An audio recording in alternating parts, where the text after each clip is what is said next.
नमस्कार दोस्तों, आप देख रहे हैं दैनिक पंचांग और आज हम जानेंगे 14 मार्च 2026 शनिवार का पूरा ज्योतिषीय विश्लेषण। लेकिन वीडियो शुरू करने से पहले एक छोटी सी बात। कई बार लोग कहते हैं कि आज का दिन अच्छा था या खराब, पता ही नहीं चला। लेकिन सनातन परंपरा में ऐसा नहीं होता, क्योंकि हमारे ऋषियों ने पंचांग के माध्यम से पहले से ही बता दिया है कि कौन सा समय शुभ है, कौन सा समय सावधान रहने का है और किस समय किया गया कार्य सफलता दिला सकता है। तो अगर आप चाहते हैं कि आपका दिन योजनाबद्ध हो, गलत समय पर काम शुरू ना हो और सही मुहूर्त में काम शुरू करके सफलता मिले, तो इस पंचांग को पूरा अंत तक जरूर देखिए, क्योंकि आज के पंचांग में कुछ ऐसे योग बन रहे हैं जो धन, सफलता और कार्य सिद्धि के लिए काफी महत्वपूर्ण माने जाते हैं। तो आइए शुरू करते हैं 14 मार्च 2026 शनिवार का संपूर्ण पंचांग। सबसे पहले बात करते हैं आज के संवत और काल गणना की। तो आज के दिन है विक्रम संवत 2082, शक संवत 1947 और कली संवत 5127। चंद्रमास चल रहा है चैत्र मास और पक्ष है कृष्ण पक्ष। ऋतु की बात करें तो इस समय वसंत ऋतु चल रही है और सूर्य की उत्तर दिशा की यात्रा अर्थात उत्तरायण चल रही है। वसंत ऋतु को शास्त्रों में नवजीवन, सौंदर्य और शुभ कार्यों की शुरुआत की ऋतु माना गया है। अब बात करते हैं आज की तिथि की। आज 10वीं तिथि रहेगी जो सुबह 8:10 AM तक रहेगी। इसके बाद एकादशी तिथि आरंभ हो जाएगी। ज्योतिष में एकादशी तिथि को अत्यंत पवित्र माना गया है। धार्मिक मान्यता के अनुसार एकादशी का संबंध सीधे भगवान विष्णु से माना जाता है। इसलिए अगर आज आप उपवास, पूजा, जप या कोई आध्यात्मिक साधना करना चाहते हैं तो एकादशी के आरंभ के बाद उसका विशेष फल मिल सकता है। अब बात करते हैं आज के वार की। आज का दिन है शनिवार। शनिवार का संबंध माना जाता है भगवान शनिदेव से। शनिदेव को न्याय का देवता कहा जाता है। इस दिन दान, सेवा, जरूरतमंदों की मदद और संयमित जीवन शैली अपनाने से शनिदेव की कृपा प्राप्त हो सकती है। अब बात करते हैं आज के नक्षत्र की। आज उत्तराषाढ़ा नक्षत्र रहेगा। यह नक्षत्र अगले दिन यानी 15 मार्च को प्रातःकाल 4:49 AM तक रहेगा। उत्तराषाढ़ा नक्षत्र को सफलता, दृढ़ निश्चय और दीर्घकालीन उपलब्धियों का नक्षत्र माना जाता है। इस नक्षत्र में शुरू किया गया कार्य धीरे धीरे लेकिन स्थायी सफलता दे सकता है। अब जानते हैं आज के योग के बारे में। आज वरयान योग रहेगा जो दिन के 10:43 AM तक रहेगा। इसके बाद परीग योग शुरू हो जाएगा। वरयान योग को सामान्यतः शुभ योगों में गिना जाता है, लेकिन परीग योग के समय कुछ कार्यों में बाधा या रुकावट आ सकती है। इसलिए इस समय सावधानी से निर्णय लेना बेहतर माना गया है। अब बात करते हैं करण की। तो आज का पहला करण रहेगा विष्टिकरण, जिसे भद्रा भी कहा जाता है। भद्रा रहेगी सुबह 8:10 AM तक। शास्त्रों में कहा गया है कि भद्रा के समय कुछ कार्यों को टालना बेहतर होता है। इसके बाद शुरू होगा भवकरण जो रात के 8:48 PM तक रहेगा। भवकरण को सामान्य कार्यों के लिए अच्छा माना जाता है। अब जानते हैं सूर्योदय और सूर्यास्त के समय के बारे में। आज सूर्योदय होगा सुबह 6:32 AM पर और सूर्यास्त होगा शाम के 6:29 PM पर। सूर्योदय के साथ ही दिन के शुभ और अशुभ मुहूर्तों की गणना भी शुरू हो जाती है। अब बात करते हैं चंद्रमा के उदय और अस्त के विषय में।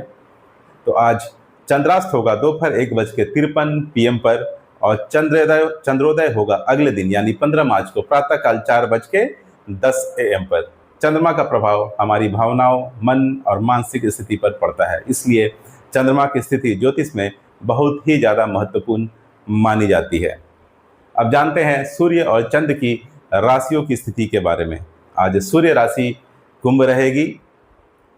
सूर्य कुंभ राशि में अगले दिन यानी 15 मार्च को रात 1:08 AM तक रहेंगे। उसके बाद सूर्य प्रवेश करेंगे मीन राशि में। सूर्य का यह परिवर्तन ज्योतिषीय दृष्टि से एक महत्वपूर्ण गोचर माना जा रहा है। सूर्य का नक्षत्र रहेगा पूर्व भाद्रपद नक्षत्र। अब बात करते हैं चंद्र राशि की। आज चंद्रमा रहेंगे धनु राशि में। धनु राशि में चंद्रमा दिन के 9:33 AM तक रहेंगे। इसके बाद चंद्रमा प्रवेश करेंगे मकर राशि में। चंद्रमा का यह परिवर्तन कुछ राशियों के लिए महत्वपूर्ण मानसिक और भावनात्मक बदलाव ला सकता है। अब जानते हैं आज के शुभ मुहूर्त के विषय में। सबसे पहले अभिजीत मुहूर्त रहेगा। अभिजीत मुहूर्त रहेगा दोपहर 12:07 PM से दोपहर 12:54 PM तक। इसे दिन का सबसे शक्तिशाली मुहूर्त माना जाता है। इस समय नए कार्य की शुरुआत काफी शुभ मानी जाती है। इसके बाद है विजय मुहूर्त, जो रहेगा दोपहर 2:30 PM से दोपहर 3:18 PM तक। यह मुहूर्त प्रतिस्पर्धा, परीक्षा और महत्वपूर्ण कार्यों के लिए काफी अच्छा माना जाता है। अब बात करते हैं अमृत काल की। तो आज अमृत काल रहेगा रात के 9:56 PM से रात के 11:40 PM तक। यह समय अत्यंत शुभ माना जाता है। इस समय किए गए कार्य दीर्घकालीन सफलता दे सकते हैं। अब जानते हैं हम गोधूली मुहूर्त के बारे में। तो गोधूली मुहूर्त रहेगा शाम के 6:26 PM से शाम के 6:51 PM तक। यह समय विशेष रूप से पूजा, विवाह और शुभ कार्यों के लिए अच्छा माना जाता है। अब बात करते हैं निशिता मुहूर्त के विषय में।